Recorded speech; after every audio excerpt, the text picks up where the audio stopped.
എല്ലാവർക്കും സലു കിച്ചണിലേക്ക് സ്വാഗതം. ഇന്നത്തെ നമ്മളുടെ അടിപൊളി പ്രഭാതമാണ്. കുറേ നേരം ഇങ്ങനെ നിന്ന് കാഴ്ചകൾ കാണാൻ തോന്നും കേട്ടോ. പിന്നെ അത് കഴിഞ്ഞാൽ ചായയിൽ നിന്നാണ് തുടക്കം. നല്ല കടുപ്പത്തിൽ അടിച്ചൊരു ചായ. ഇത് ഇവിടെ നമ്മുടെ വീട്ടിൽ മസ്റ്റായിട്ട് രാവിലെ തുടങ്ങുന്നത് ഈ ഒരു ചായയിൽ നിന്നാണ് കേട്ടോ. മിക്ക വീടുകളിലും ഇങ്ങനെയൊക്കെ തന്നെയാണെന്നാണ് എനിക്ക് തോന്നുന്നത്. അതുപോലെ തന്നെ രാവിലെയാണ് റിലാക്സ് ചെയ്യാൻ പറ്റിയൊരു സമയം എന്ന് പറയുന്നത്. അപ്പോൾ ആ ഒരു സമയത്ത് വീട്ടിലുള്ള എല്ലാവരുമായിട്ട് കുറച്ച് നേരമൊക്കെ ഒന്ന് സൊറ പറഞ്ഞൊക്കെ ഇരിക്കുക എന്ന് പറയില്ലേ, അതിനൊരു പ്രത്യേക വൈബാണ്. അപ്പം നിങ്ങളൊക്കെ അങ്ങനെ സൊറ പറഞ്ഞിരിക്കുന്നവരുണ്ടോ? കാരണം രാവിലെ നമുക്ക് ഒരുപാട് റിലാക്സ് കിട്ടുന്ന സമയമാണ്. ഇവിടെ ആണെങ്കിൽ രാവിലെ നിസ്സാറിക്ക് പള്ളിയിൽ നിന്ന് വന്നോടൻ തന്നെ പത്രം വന്നിട്ടുണ്ടാവും. അപ്പോൾ പത്രം വായിക്കാനായിട്ട് ഒരുങ്ങും. പിന്നെ ഞാനാണ് നിർബന്ധിച്ച് പത്രം കുറച്ച് കഴിഞ്ഞ് വായിച്ചാൽ മതി എന്ന് പറഞ്ഞ് മക്കളെയൊക്കെ വിളിച്ചിരുത്തി ഒരുമിച്ചിരുന്ന് സംസാരിക്കുന്നത് കേട്ടോ. എനിക്ക് പ്രത്യേക ഒരു പോസിറ്റീവ് എനർജി കിട്ടും അത് കഴിഞ്ഞിട്ട് ജോലിയിലൊക്കെ പോകുമ്പോൾ. കുറേ ദിവസമായി കേട്ടെ ഇങ്ങനെ നല്ല ഒരു ക്ലൈമറ്റ് വന്നിട്ടല്ലേ, നല്ല രസമുണ്ടല്ലേ, അടിപൊളിയാണ് കേട്ടോ. പക്ഷേ എപ്പോഴും ഇതുപോലെ ഇരിക്കും എന്നൊന്നും നമുക്ക് പറയാൻ പറ്റത്തില്ല കേട്ടോ.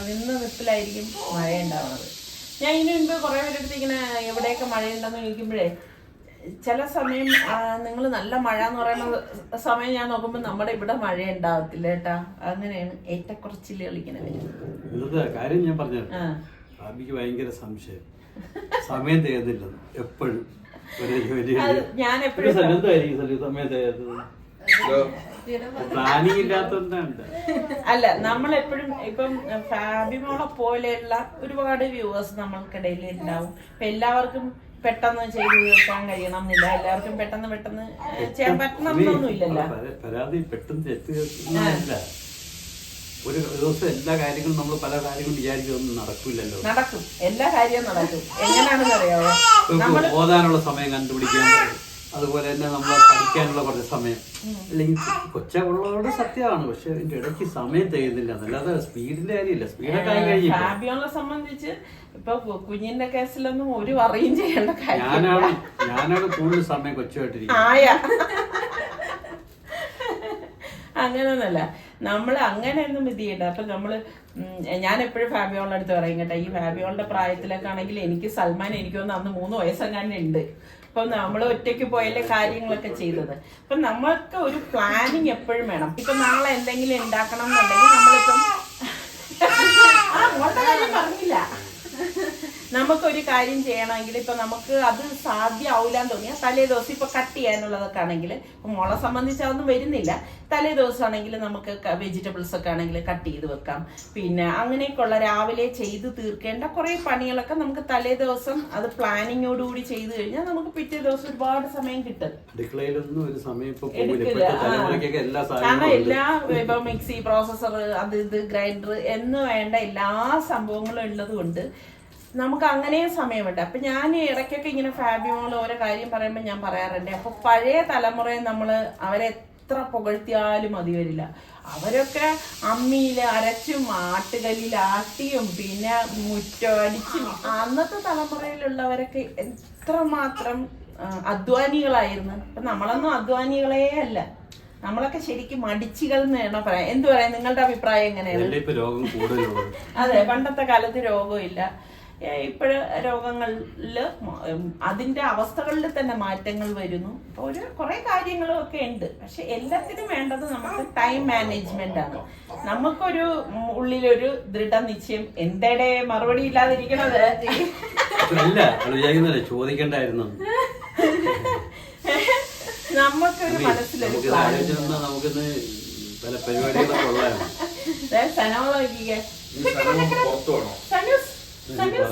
നല്ല കാലാവസ്ഥ ആയതുകൊണ്ട് സനമോളുടെ പല്ല് വായിലുണ്ടല്ലോ ഒരു കുഞ്ഞു പല്ലിങ്ങനെ മുളച്ചു വരുവാണ്.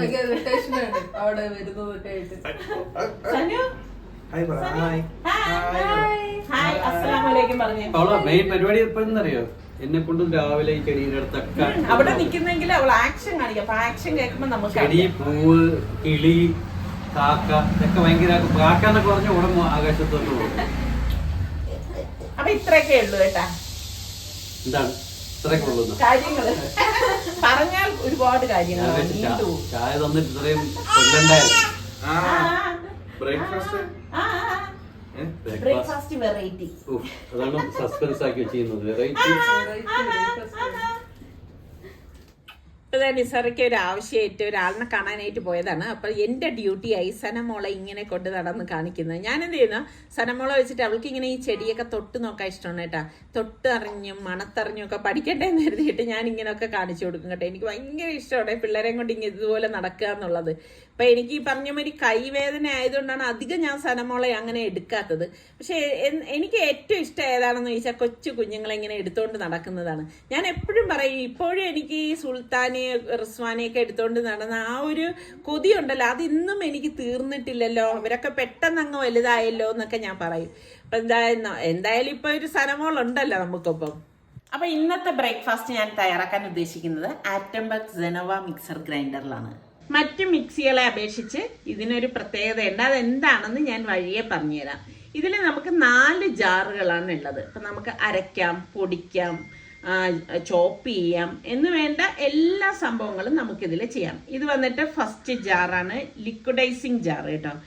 ഈ ജാറിൽ നമുക്ക് അരയ്ക്കുന്നതും അതുപോലെ തേങ്ങാപ്പാൽ എടുക്കുന്നതും ഒക്കെ ചെയ്യാം.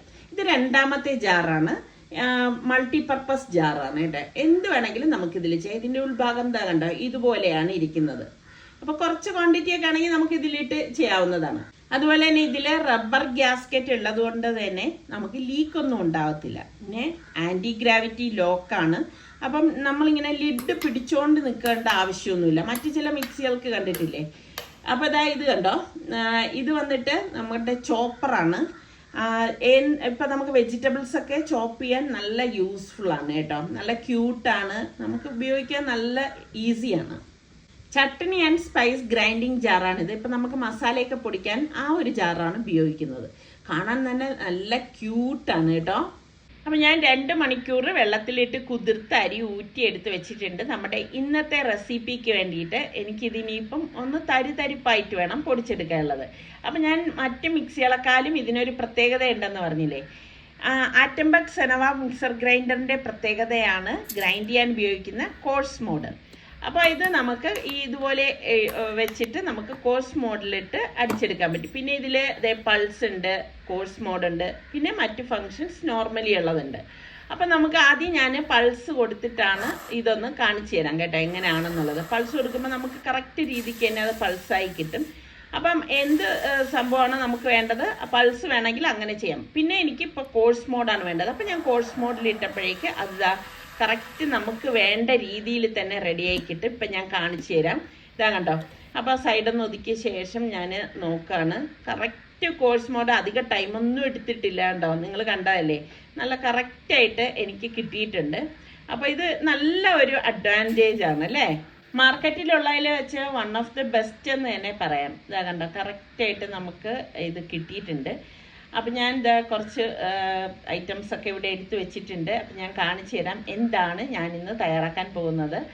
അപ്പോൾ ബീട്രൂട്ട് ഞാൻ നമ്മളുടെ ലിക്വിഡൈസിങ് ജാറിലാണ് ഇട്ട് കൊടുക്കുന്നത്. ഇതിലേക്ക് നമുക്ക് കുറച്ച് വെള്ളം കൂടി ഒഴിച്ചിട്ട് വേണം ഇത് അരച്ചെടുക്കാൻ. ഇതിപ്പം വേവിച്ച ബീട്രൂട്ടൊന്നുമല്ല, റോ ബീട്രൂട്ടാണ് കേട്ടോ. പിന്നെ ഈ മോട്ടറിന് അഡ്വാൻസ് സേഫ്റ്റി ഫീച്ചർ ഉണ്ട്. ജാറ് കറക്റ്റായിട്ട് ലോക്കായാൽ മാത്രമേ ഇത് നമുക്ക് യൂസ് ചെയ്യാൻ പറ്റത്തുള്ളൂ.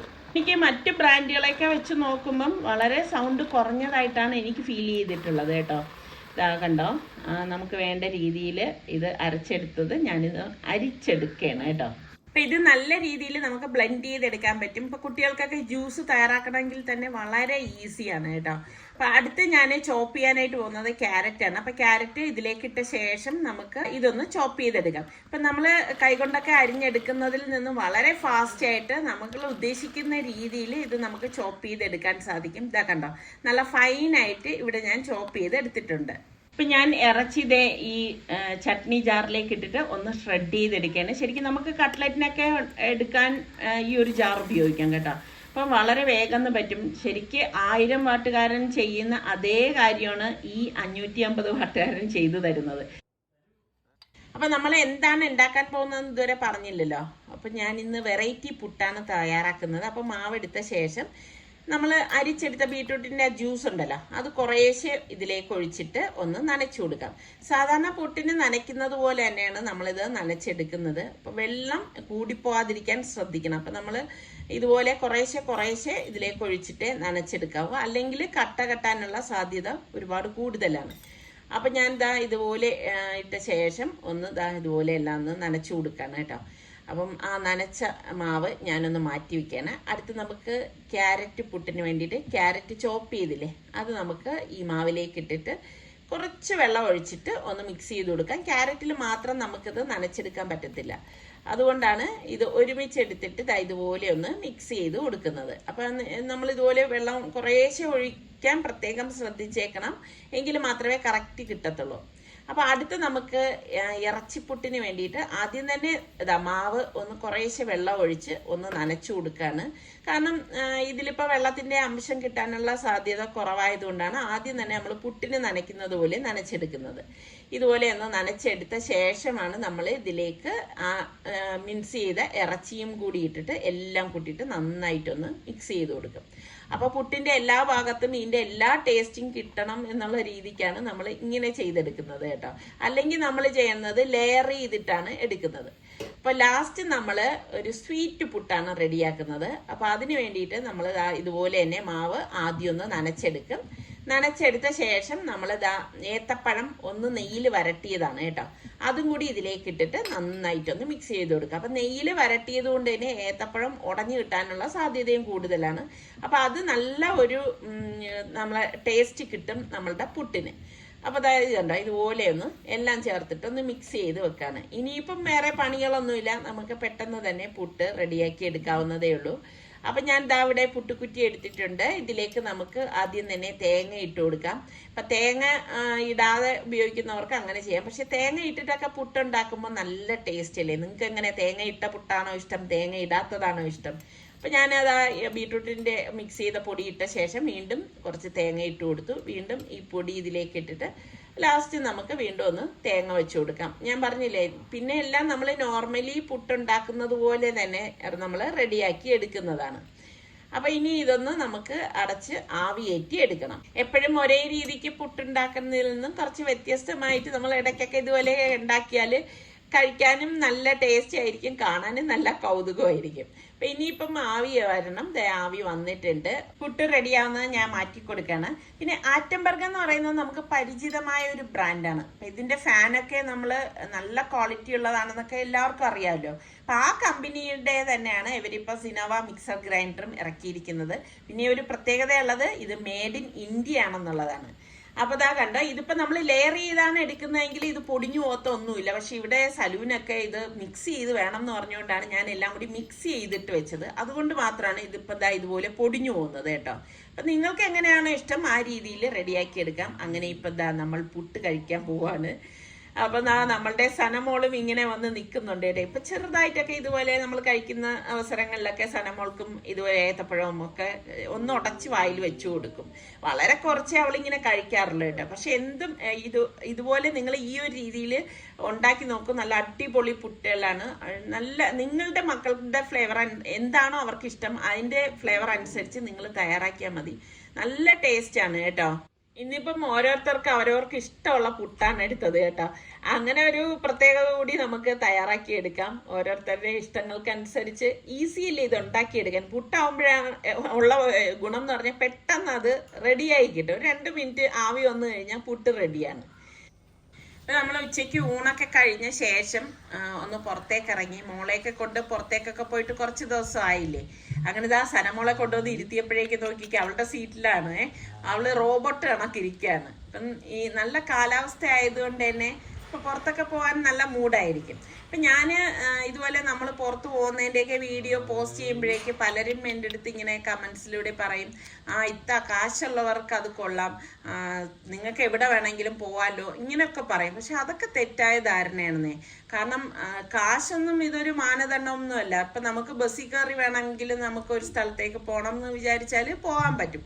നമ്മൾ നോക്കണം നമ്മുടെ ചുറ്റുവട്ടത്ത് അതുപോലെയുള്ള എത്ര നല്ല സ്ഥലങ്ങൾ ഉണ്ടാവും എന്നറിയാവോ. അപ്പൊ നമ്മളല്ലാതെ ഒരു കാര്യം കാണിക്കുമ്പോൾ അതിൽ കുറ്റം പറയാൻ മാത്രം നിന്ന് കഴിഞ്ഞാൽ പിന്നെ അതിനൊരു ഉത്തരം ഉണ്ടാകത്തില്ല കേട്ടോ. അങ്ങനെ സനമോൾ ഇതേ നോക്കിക്കേ അതിൻ്റെ അകത്തിരുന്ന് നമ്മൾ ടോയൊക്കെ കൊടുക്കുമ്പോഴേക്കും അവളിങ്ങനെ അന്തം വിട്ടിരിക്കുന്നുണ്ട് കേട്ടോ. അവൾക്ക് ഇഷ്ടമാണ് ഇങ്ങനെ ടാറ്റ പോകാനൊക്കെ ആയിട്ട്. അപ്പൊ കാലാവസ്ഥ നല്ലതായതുകൊണ്ട് തന്നെ നമ്മൾ വിചാരിച്ചു കോവളത്തേക്ക് പോകുന്ന വഴിയിൽ തന്നെ കോവളം എത്തണ്ട കേട്ടോ. അപ്പൊ അതിന് മുൻപ് തന്നെ നല്ല ഒരു ബീച്ചുണ്ട്, അപ്പം അവിടേക്ക് പോവാന്ന് കരുതി. അപ്പൊ കഴിഞ്ഞ പ്രാവശ്യം ശംഖുമുഖത്ത് പോയപ്പോഴേക്ക് വിചാരിച്ചാണ്, പക്ഷെ അന്ന് നടന്നില്ല. അങ്ങനെയാണ് ശംഖുമുഖത്ത് പോയി. ഇവിടെ പിന്നെ ഉള്ളതെന്ന് വെച്ചാൽ ടോള് കൊടുത്തു വേണം നമ്മൾ അങ്ങോട്ടേക്ക് പോവാനായിട്ട്. പിന്നെ നല്ല റോഡൊക്കെ നല്ല അടിപൊളിയായത് കാരണം നമ്മളൊന്നും അറിയത്തില്ല കണ്ടില്ലേ. അപ്പൊ ഞങ്ങൾ ആ ബീച്ചിന്റെ അവിടേക്ക് വരുമ്പോഴേക്ക് തന്നെ നല്ല റഷ് ഉണ്ടായിരുന്നു. അതേ കണ്ട എത്ര കാറും ബൈക്കും ഒക്കെയാണ് കിടക്കുന്നത്. നമ്മൾ ഇതിനു മുൻപ് ഒരുപാട് നാളായി കേട്ടോ, ഒരു 2 വർഷമൊക്കെ ആവും തോന്നുന്നു ഇവിടെ വന്നപ്പോഴേക്ക് ഉള്ള വ്ളോഗൊക്കെ അന്ന് ഇട്ടിട്ടുണ്ടായിരുന്നു. അത് കഴിഞ്ഞ ശേഷം ഇപ്പോഴാണ് ഞങ്ങൾ ഇവിടേക്ക് വരുന്നത്. കാലാവസ്ഥയാണ് എടുത്തു പറയേണ്ടത് കേട്ടോ, സൂപ്പറായിരുന്നേ. ഇവിടെ വന്ന് ഇറങ്ങിയപ്പോൾ തന്നെ നല്ല ഒരു തണുത്ത കാറ്റും ഒക്കെ ഉണ്ടായിരുന്നു. ഞാൻ പറഞ്ഞില്ലല്ലേ, ഇത് സമുദ്ര ബീച്ചാണ് കേട്ടോ. ഇത് കയറുമ്പോൾ തന്നെ നല്ല എൻട്രൻസും നല്ലൊരു ആംബിയൻസും ആണ്. ഒരുപാട് പേര് ഇവിടെ നിന്ന് ഫോട്ടോഷൂട്ടൊക്കെ ചെയ്യുന്നുണ്ട്. അതുപോലെ തന്നെ പ്രീ വെഡിങ് വീഡിയോസ് ഒക്കെ എടുക്കുന്നവരും ഇതിൻ്റെ ഇടയിലുണ്ട് കേട്ടോ. അപ്പം അങ്ങനെയൊക്കെ ഒരുപാട് ഒരു പ്രത്യേകത നമുക്ക് ഇവിടെ വന്നാൽ കാണാൻ സാധിക്കും. അപ്പം നിങ്ങളിൽ വരാത്തവരൊക്കെ ഉണ്ടെങ്കിൽ വന്ന് നോക്കുക കേട്ടോ. അതുപോലെ ബീച്ച് എടുത്തു കഴിഞ്ഞാൽ എന്തൊരു നീറ്റാണെന്നറിയാവോ. സത്യം പറഞ്ഞാൽ വെള്ളത്തിൽ ഇറങ്ങണം എന്നൊക്കെ ഉണ്ടായിരുന്നു, പിന്നെ ഈ ഡ്രസ്സൊക്കെ നനയുമല്ലോ എന്ന് ഓർത്തിട്ട് വെള്ളത്തിലേക്കൊന്നും ഇറങ്ങിയില്ല. അങ്ങനെ സനമോൾക്ക് കഴിഞ്ഞ പ്രാവശ്യം ശംഖുമുഖത്ത് പോയപ്പോൾ ചെറിയൊരു പേടി ഉണ്ടായിരുന്നു. ഇപ്പൊ ചെറുതായിട്ട് പേടിയൊക്കെ മാറി എങ്ങനെ നിൽക്കുകയാണ് കേട്ടോ. അങ്ങനെ കടലിനെയൊക്കെ നോക്കുന്നുണ്ട്. ഇതാ കണ്ടോ, നല്ല വൃത്തിക്കുള്ളൊരു കടൽ കേട്ടോ. പണ്ടൊക്കെ ആണെങ്കിൽ ബീച്ചിൽ വരണം എന്ന് ആഗ്രഹിക്കുമ്പോൾ തന്നെ വെള്ളത്തിലേക്ക് ഇറങ്ങണം എന്നുള്ള ഒരു ആഗ്രഹമാണ് കേട്ടോ. വെള്ളത്തിൽ കാല് നനയ്ക്കണം എന്നൊക്കെ. ഇപ്പൊ അങ്ങനെയല്ല, കാരണം ഇപ്പം ഡ്രസ്സൊക്കെ നനയുമല്ലോ എന്ന് ഓർത്തിട്ട് ഇത് കാണാനാണ് ഇഷ്ടം കേട്ടോ. അവരെന്തോരു പോണുണ്ട്, വലിയൊരു തിര വന്നു കഴിഞ്ഞാൽ അവരുടെ കാല് നനയും. അങ്ങനെ അവർ ഇവിടെ ഒരു കല്ലുണ്ടായിരുന്നു, അങ്ങോട്ട് കയറി നിന്നു. ഒരുപാട് ആൾക്കാരുണ്ടായിരുന്നു കേട്ടോ. നല്ല രസമുണ്ട്. ഈ ഒരു സ്ഥലമൊക്കെ കാണാൻ നല്ല രസമാണ് കേട്ടോ. എന്ത് പറയാൻ, നല്ല നിങ്ങൾക്ക് കാണുമ്പോൾ തന്നെ മനസ്സിലാവും അതിൻ്റെ ആ ഒരു നീറ്റ് എങ്ങനെ ഉണ്ടെന്നുള്ളത്. അങ്ങനെ സനമോളെ നിസാറിക്ക് എടുത്തോണ്ട് നിൽക്കുകയാണ്. അപ്പൊ സനമോൾക്കും ആ ഒരു തിരയുടെ ശബ്ദവും ഒക്കെ കേൾക്കുമ്പോൾ ഭയങ്കര ഇഷ്ടം. അപ്പം ഇവിടെ കുറേ ഇങ്ങനെ പാറക്കെട്ടുകൾ ഇട്ടിട്ടുണ്ട് കേട്ടോ. അങ്ങനെ ഞാൻ അവിടെ വന്നിരുന്നു. അപ്പം അപ്പോഴേക്കും നോക്കുമ്പോഴേക്ക് തണുത്ത കാറ്റൊക്കെ മാറി വെയിലിന് കുറച്ച് ചൂടൊക്കെ കൂടി വരുന്നത് പോലെ എനിക്ക് ഫീൽ ചെയ്തു കേട്ടോ. അങ്ങനെ ഞങ്ങൾ ഇവിടെ കുറച്ച് നേരം ഇരിപ്പുണ്ടായിരുന്നു. ഇങ്ങനെ ഇരുന്ന് കണ്ട് ആസ്വദിക്കാൻ തന്നെ നല്ല രസമുണ്ട് കേട്ടോ. എന്തൊരു ഭംഗിയാണ് അത്. നമുക്ക് വർണ്ണിച്ചാലും മതി വരത്തില്ല കേട്ടോ. ആ തിരയുടെ വരവും പോക്കും ഒക്കെ ആയിട്ട്. പിന്നെ എനിക്ക് വെള്ളത്തിലേക്ക് ഇറങ്ങിയിട്ട് ക്രോസ് ചെയ്ത് പോകാൻ വയ്യാത്തതാണ്. ഞാൻ ഷോർട്ട് കട്ട് ഈ പാറകളിൽ കൂടിയാണ് ഞാൻ അപ്പുറത്തേക്ക് ഇറങ്ങുന്നത്. അപ്പം നമുക്ക് ഇതുപോലെ ഒഴിവ് സമയങ്ങൾ കിട്ടുന്ന അവസരങ്ങളിൽ നമ്മൾ ഒന്ന് പ്ലാൻ ചെയ്യണം, മക്കളെയും കൊണ്ട് എങ്ങോട്ടേക്കൊക്കെ പോകാം എന്നൊക്കെ ഒന്ന് പ്ലാൻ ചെയ്ത് കഴിഞ്ഞാൽ നേരത്തെ ഞാൻ പറഞ്ഞതുപോലെ നമ്മളുടെ തൊട്ടടുത്ത് തന്നെ, ഇപ്പം നിങ്ങൾ താമസിക്കുന്നതിൻ്റെ അടുത്ത് തന്നെ ഇതുപോലെയുള്ള സ്ഥലങ്ങളൊക്കെ ഉണ്ടാവും. അപ്പൊ കൊച്ചു മക്കൾക്കൊക്കെ ഇങ്ങനെയൊക്കെ യാത്ര ചെയ്യാനൊക്കെ ഭയങ്കര ഇഷ്ടമായിരിക്കും, പ്രത്യേകിച്ച് ഈ സ്കൂളിലൊക്കെ പോകുന്നവർക്കൊക്കെ. അപ്പം ആഴ്ചയിൽ ഒരിക്കൽ അല്ലെങ്കിൽ 2 ആഴ്ച കൂടുമ്പോൾ, ഒന്നുമില്ലെങ്കിൽ ഒരു മാസത്തിൽ ഒരിക്കലെങ്കിലും അവരെയൊക്കെ കൊണ്ട് ഒന്ന് ചുറ്റുവട്ടത്തൊക്കെ ഒന്ന് കറങ്ങാൻ നോക്കണം. അത് കുട്ടികളിലൊക്കെ ഉള്ള ഒരു എന്ത് പറയാൻ, അവരുടെ ഒരു വളർച്ചയിൽ ഇതൊക്കെ ഒരുപാട് സ്വാധീനം ചെലുത്തുന്ന കാര്യങ്ങളാണ്. അപ്പൊ ഇതൊക്കെയാണ് ഇന്നത്തെ നമ്മളുടെ വിശേഷങ്ങൾ. ഇഷ്ടപ്പെട്ടാൽ ലൈക്ക് ചെയ്യാൻ മറന്നു വരുത്. അപ്പൊ ഇനി നമുക്ക് അടുത്ത് നല്ല റെസിപ്പിയോ അടിപൊളി വ്ളോഗോ ആയിട്ടൊക്കെ കാണാം. അതുവരയ്ക്കും എല്ലാവർക്കും ബൈ.